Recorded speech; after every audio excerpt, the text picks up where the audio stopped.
தேவைகளை பூர்த்தி செய்யும் தேன் சொரியும் மூன்று தமிழ் குமராவும் கோவிலாகும்.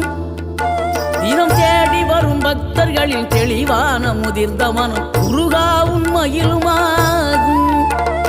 வேடனூறு கொண்டு பெரும் வேங்கை மரமாகி நின்ற வென்றீர் அணிந்த முருகன், நீ வாடுகின்ற உள்ளமதில் வற்றாது அருள் சேர்க்கும் வானோர்கள் போற்றும் தலைவன்.